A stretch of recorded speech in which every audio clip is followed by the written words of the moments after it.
Hapon po sa inyong lahat. Muli po nagbabalik sa Sipa Tudla, ang inyong lingkod kabayani Jerry Games at ang ating partner ng pager si Ito po ang Isko Moreno daw ng Sampaloc, Paul Gumaru. Kasama ko po ang tol po ng Sampaloc, Kabayani Jerry Games. Ano po? At ako po ay nagagalak sapagkat nandirito na naman muli tayo, tol po, ano? Yes, Nanggaling ka ng Baguio kasi nakaraan, ano, to meet our great mayor, yes, no, who is now celebrating his birthday. yes, ayan, Ano? oo. Si Mayor Benjamin Magalong. Ano? Hahangaan natin yan. O ba, syempre. Isang mataas na pagsaludo sa kanyang good governance Oo. beyond politics. Yan. Program. Napakagaling yan ni Mayor Magalong, ano.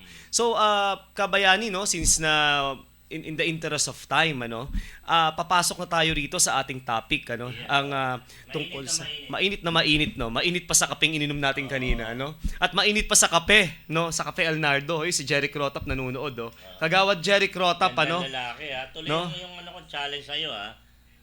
Di ba? Magkakaroon kami ng sparring, ano. By the way, mga nasa Facebook live natin, tsaka dito sa live din tayo sa Sipat Tudla, ano, Elizalde Broadcasting. Partida Ano? tayo ha. Kagawa Jeric. Yun. Tuloy yung laban natin. Tuloy daw ang laban. Si Manny Pacquiao ang referee. Hindi, pangarap niya kasi makamit talaga si Manny Pacquiao Oo, eh. hindi, batiin na rin natin. Birthday niya sa December 17, no? Oo nga pala. Advance happy birthday po, Senator Manny Pacman Great Pacquiao. of all time. Yes.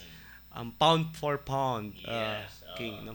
Ayun. So, pasok na tayo sa ating paksa ngayong hapon na ito. Ang topic natin ay paninindak sa West Philippine Sea. Yan. Ano? Pag sinabing paninindak, ibig sabihin, maraming pakahulugan yun eh. Oo. Pwedeng tinatakot, hinaharas, yung sa simpleng term na binubuli, na alam ng mga kabataan, and then, pwede rin na yun ay badya na may masama silang Oo. balak. At tol po, ano, itong usapin ito, masasabi natin napakatagal ng usapin, ano. At napaka Yeah. delikado. Delikado, no? Pero ito muna, bigyan ko muna ng maiksing background itong issue sa West Philippine Sea, tol po, ano. Kasi ito, no, ito kasing West Philippine Sea, ang tawag dito is yung South China Sea. No, ito yung maling pagtawag dito ano na ito, sa dagat na ito Oo, South kasi, China Sea. silang may silang Oo. nagpalabas, no? Nagpalabas, Kaya, parang pinapalabas nila na kanila. Yes. Tapos ito nga, nung naupo si Pangulong Benigno Aquino noong 2010, no? Ba 2010 ba siya? 2011, 2010 at nung 2011, no, si Pangulong Aquino ay kinlaim niya na ito raw South China Sea ay marapat tawaging West Philippine Sea. Bakit? Para doon daw sa ating mga mapa, no, para sa guidance sa ating mapa. And at the same time to oppose yung kiniklaim ng China na itong WPS West Philippine Sea is theirs, ano. At ito pa, no, nung nagkaroon dito na legal battle, kung maalala natin, kabayani, ano, nung pumunta tayo sa International Court, ano, sa sa tribunal na International Court. Alam mo, nandun pa nga si Senator Miriam Defensor Santiago. Malinaw na tayo ang pinaburan. Yes. At sabi ng ito nga ang sabi ng International Court, hindi lang issue dito yung naming Hindi naming Meron daw tinatawag na historical right ang Pilipinas.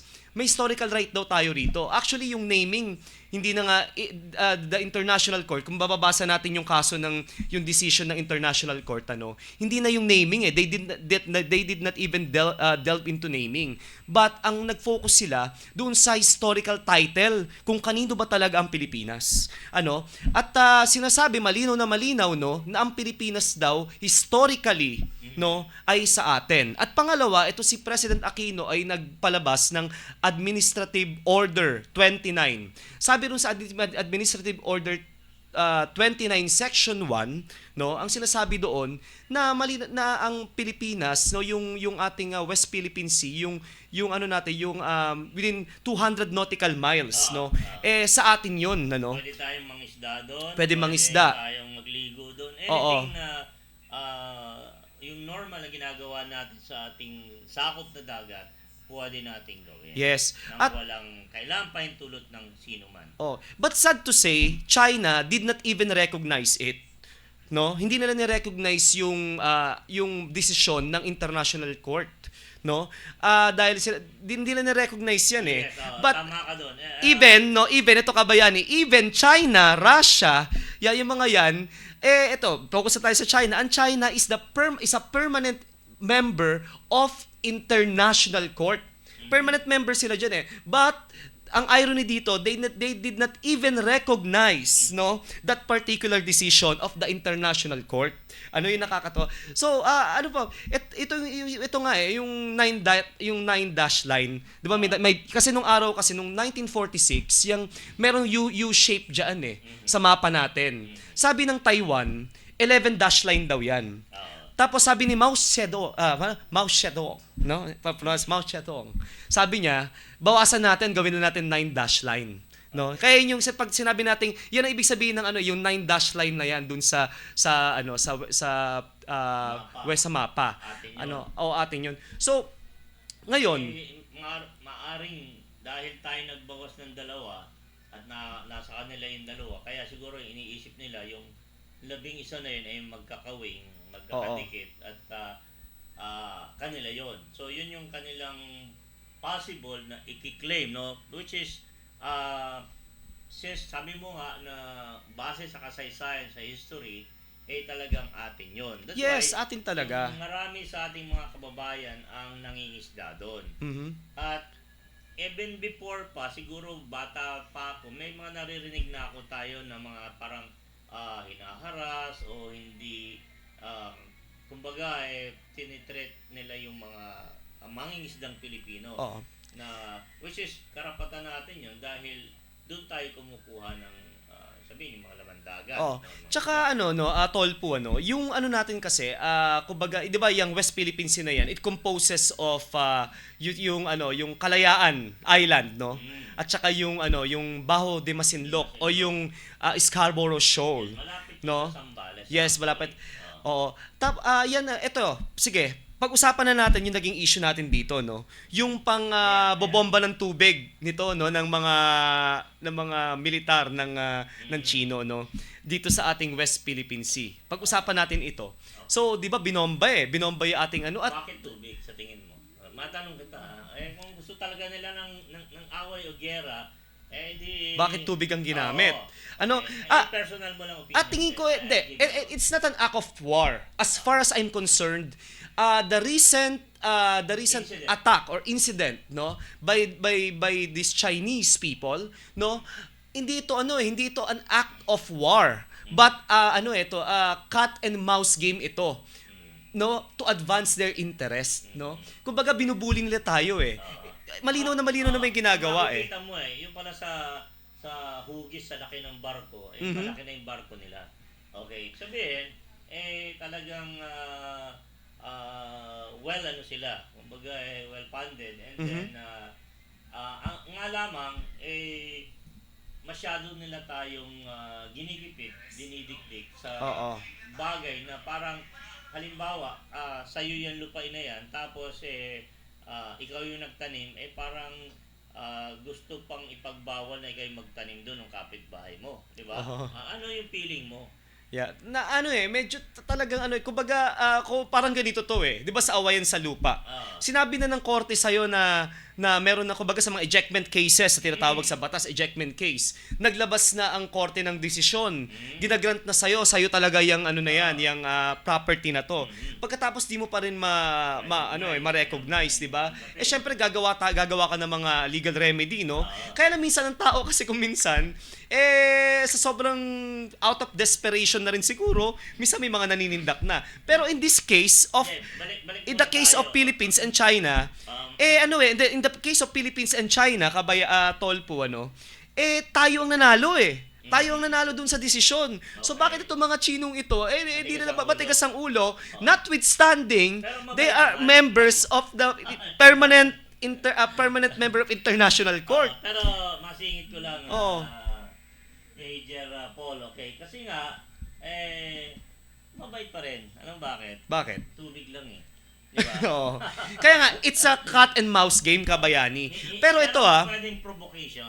yes, Ah. pero ito dahil itong Pangulong Marcos, no, sabi niya talaga na kumbaga talagang inaffirm niya na West Philippine Sea Pilipinas. is ours, no? Inano niya yan, kumbaga nag-post siya sa Twitter itong ating mahal na Pangulong Ferdinand Romualdez Marcos Jr., ano? At saka alam mo, yung isang araw, nag-post din yung kaibigan ko, pagbati kay Caron Mansayak. Pinost niya na si Senator Manny Pacquiao, isa sa mga talagang tumututol din dyan sa Oo. mga pambubuli ng mga Chino at willing siya na maging symbolic doon sa pagtutol sa sa ganyang gawi, no. Mabuti na lamang at tubig kasi ang tubig hindi naman siya masyadong nakakasakit compared doon sa mga pandigmang Hindi, pero talaga. delikado pa rin yun eh. Oo. Actually, kabayan, let me put it this way. It caused severe damage dun sa barko natin. Di ba yung Yes. buhay pa Sierra Madre, Oo. yung para sa resupply, nag-cause ito ng severe damage eh. Kaya nga sabi nga ng Pangulong Marcos, it is an escalation no on your part. Kasi President Duterte, when he was president, he was trying to de-escalate it eh. 'Di ba? Kaya nga noon sinasabi na ang ating paratang sa Pangulong Duterte pro-China siya. Hindi ba? He was actually trying to de-escalate it, ano? But in this case, President Ferdinand Edrelin Marcos, no, he is actually taking us a different approach. Different from President Edrelin. Actually, foreign policy ni President Marcos ibang-iba kay Pangulong Duterte, no. Kaya ito, sinabi niya, the West Philippine Sea is ours and the Philippines will take an action para hindi mangyari ng mga ganitong mga bagay kasi kumbaga it jeopardized the lives of the people dun sa ship na yon. At saka kung it will not do something about it, this government, this Chinese government will continue doing what they are doing. Yes, And that we cannot tolerate as Filipinos. Yes. Which is why I salute our President Ferdinand Marunong manindigan. Romualdez Marcos. He upholds Yan yung the tinatawag decision natin of na patriotismo on the part ng ating mga leaders. But yes. dito natin makikilates kung gaano kalalim yung patriotismo ng iba pang mga leaders at particular na tayo mga pangkaraniwang mamamayan. Kasi isa yun sa problema nating ngayon, hanggang sa ngayon, yung di ba nabanggit ko dati na kaya hindi tayo umaasenso, kaya hindi tayo umaangat, ay ang number one problema talaga ng bansa natin yung kawalan ng tunay na pagmamahal o patriotismo. Kaya kumbaga dito, maraming walang pakialam. Oh, Oo. Pero kaya nga tayo may mga topic na ganito, gusto nating gisingin yung mga diwa ng mga makabayan ka man or wala kang pagmamahal sa bayan. Dito nakasalalay yung buhay natin, yung kinabukasan ng bansa natin, yung mga susunod na sariling lahi, na kung wala tayong gagawin, baka naman sabihin nila tayong duwag tayo, Yes. wala tayong pakialam, wala tayong malasakit sa bayan, napaka-sakit at hindi ko matatanggap na tayo sabihan ng gano'n. Yes, at tol po it's an issue of sovereignty eh. We 'di ba we are kumbaga sovereign, 'di ba? Kagaya ng sa preamble, 'di ba? Kung yung the introduction of Philippine Constitution, 'di ba? Sovereign we the sovereign Filipino people imploring the aid of Almighty God in order to build a just and humane society and establish a government that shall embody our ideals and aspirations, promote the common good, conserve and develop our patrimony, and secure to ourselves and our posterity the blessings of independence, okay? The Yes. blessings of independence and democracy under the rule of law, the regime of truth, justice, freedom, love, equality, and peace do ordain and promulgate this Constitution. Meron bang ganyan yung mga ibang tumatakbong konsehal sa Sampaloc? Ngayon, doon sa nangyayari, kamakailan, ilang araw na yung Yes. Naulit na naman yung pangaharas. Para sa akin, na personal kong opinion na, Opo. hindi ako nagmamagaling. Okay. Ito ay isang provocation na ang tinitingnan ko ay nais ng mga Chino na tayo ay mainis, maasar, patulad sila, and then we do our yung emotional na pagganti sa Oo. ibang pamamaraan. And syempre kung tayo ay gumanti, okay, that would tantamount to pwedeng magkaroon ng Ah, irap ng oo. ng gera, which is Yes. hindi dapat natin gawin o simulan because we are at the losing end kung tayo yung Yes. mag-uuna. Kasi unang-una, wala tayong kakayahan. Hindi, Okay? yes, yes. Pangalawa, sa international community, masama ang magiging tingin sa atin. Okay?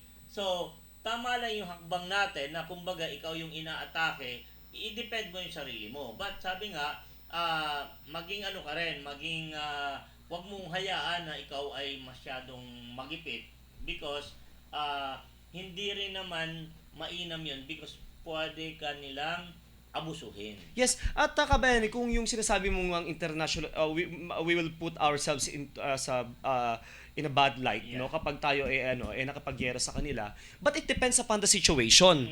If they are the ones who that provoke us, Yeah. no, na kumbaga ginyera tayo halimbawa, kung hindi lang ganito nangyari, di ba? Papasok dito yung teorya ni Niccolo Machiavelli na isa sa aking mga paboritong political philosopher. Sabi ni Niccolo Machiavelli, ang estado raw ay gagamit daw ng force, violence, no, if deemed necessary Yes. to preserve if deemed necessary to preserve the integrity and sovereignty of the state, no? So, pero kung kinakailangan lang, no? So, kung tayo ay lulupigin, kung tayo ay gegerahin, kung babastusin na lamang ang desisyon ng international court, no? Binubuli tayo. Yeah, we always have to fight back.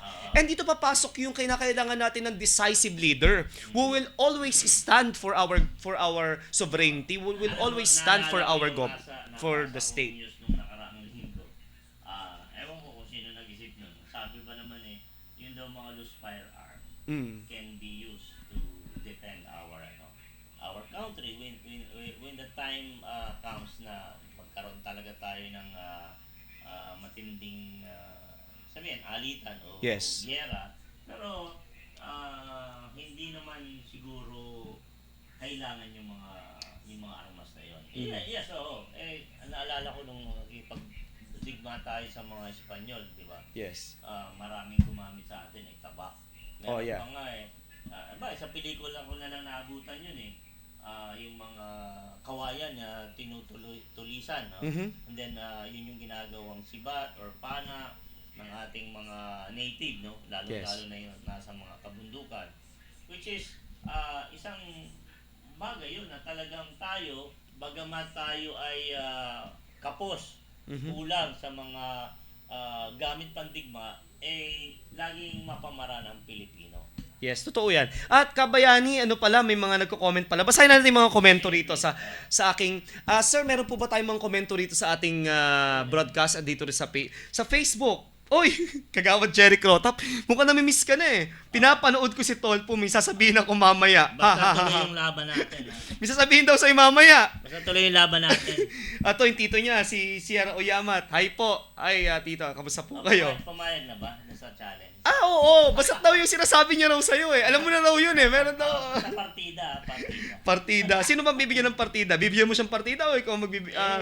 Wala namang problem. Basta ang referee si Manny Pacquiao. Manny Pacquiao. Ayun. So, going back, no, kabayani, no, nasa na, yung sinasabi mo nga kanina, no, na tayo mga na kinakailangan na lumaban tayo kung dumating ang pagkakataon na sila mangunguna. But we will not provoke them. Yes. 'Di ba? We will not provoke them. We will never ever do that We will just defend ourselves. Oo. Kasi ano yan, meron sa international law kasi, public international law, meron tayong tinatawag na self-defense din. No? Na kapag tayo ay ginyera, no, ng isang bansa, we can defend ourselves. Of course, di ba sa criminal law, meron din, hindi lang public international law, it's sa criminal law. Pag halimbawa, inatake ka, oo. Pero may mga sa criminal, oo. Although may mga requirements yan. Iba sa criminal law, may mga there must be an unlawful aggression, di ba? Yung mga ganon, or imminent danger, no? Hindi pa pwede yung halimbawa na nag-away tayo ngayon, nagsuntukan tayo, tumalikod ka na, binaril pa kita. Wala nang self-defense yun. Pero I'm talking about about criminal law. Sa dito sa public international law, may mga requisitos din 'yan, ano. Ano nyo na lang po kasi pag i-discuss natin mahaba pa 'yan eh. We'll have a separate topic with respect to that. Balik, Sinungkit lang natin. Tama. Ang ibang mga kababayan natin ay hindi interesado na pag-usapan ito. Wala lang. Kasi ganun kapag ang isang mamamayan ay walang pagmamahal sa bansa o malalim na pagmamahal sa bansa. Pero dapat maging aware din tayo. Okay? Why?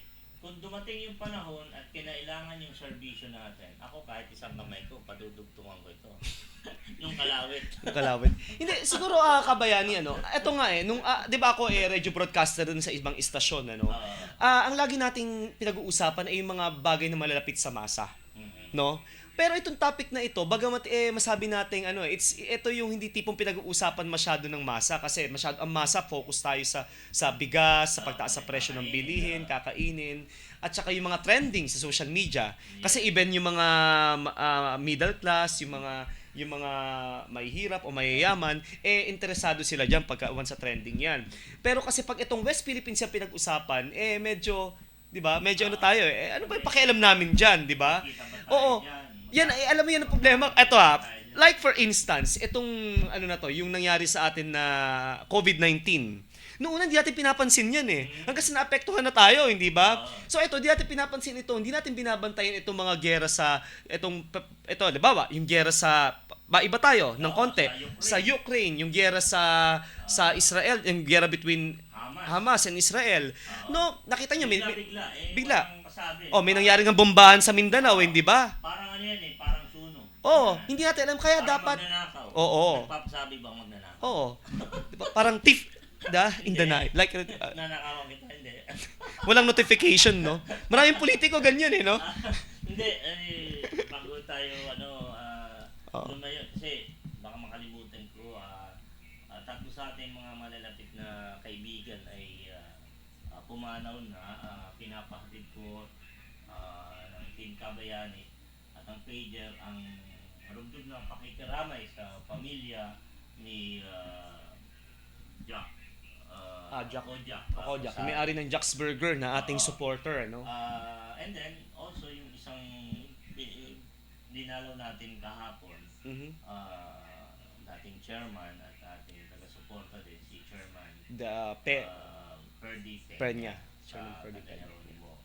At yung isa pang dating kapitbahay ko, pero mamaya pa lang yata yun ilalagak, no, yung kanyang nakikiramay po kami sa pamilya ni Carlo Tika. Kaya ang buhay talaga, Tolpo, talagang hindi mo masabi, no? Sabi ba, death comes like a thief in the night. Yes. Hindi mo inaasa kagaya ni ito kaka-basketball nga lang daw ni Chairman Peña, hindi ba? And that's the primary reason why he passed away, no, dahil diyan sa pag-basketball. Okay. Ang na-notice ko at na-obserban ko since na nagkaroon ng pandemic, no. Alright. Yung mga tao na na-indika ng vaccination, once na magkaroon ng matinding sakit at hindi tayo kumbaga ang tawag doon yung mahina ang ating resistensya, pagka dinapuan ka ng sakit, mas mabilis mamatay compared doon sa wala kang vaccine. Yun yung naobserbahan ko. Now, naalala ko noon, nagkabiron kami ng kaibigan ko noon na yung dito, yung kung saan na ina-injection yung naglagay kami ng light metal object like scissor and then yung takip ng lata. Dumikit.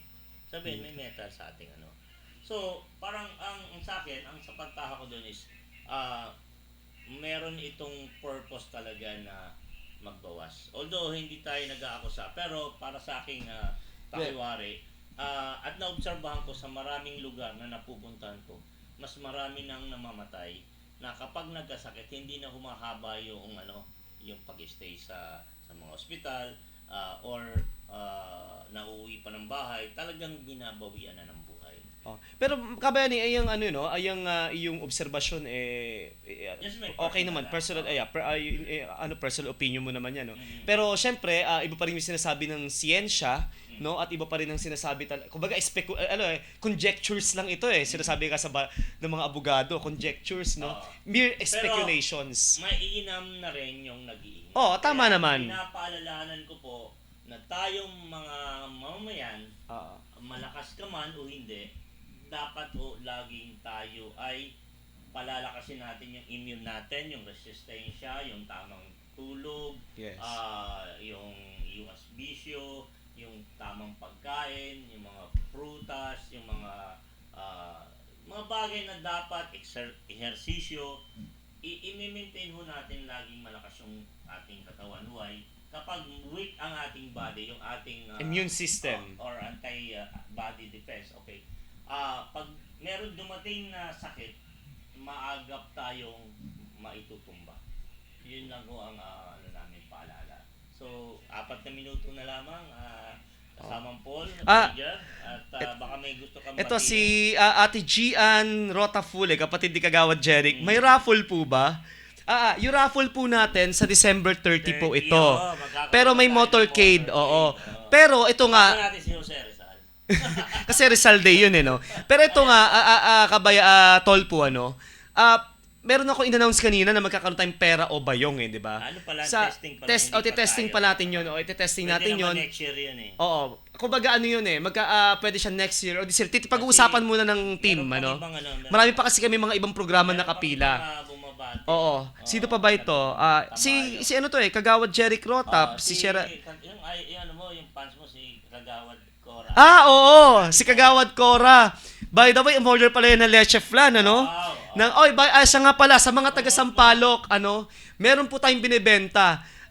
Leche flan ni Monmon, no? Actually, sabi ni parang Jeric, ang magandang, para masarap may sinasabi, meron siyang inaano sa akin, sinasadya sa pangalan pero baka magalit yung asawa ko pagka inano ko yung pangalan ng leche flan na yun. Kaya, leche flan ni Monmon. Si Monmon po yung anak ko. Alam nyo, the best itong leche flan po na ito.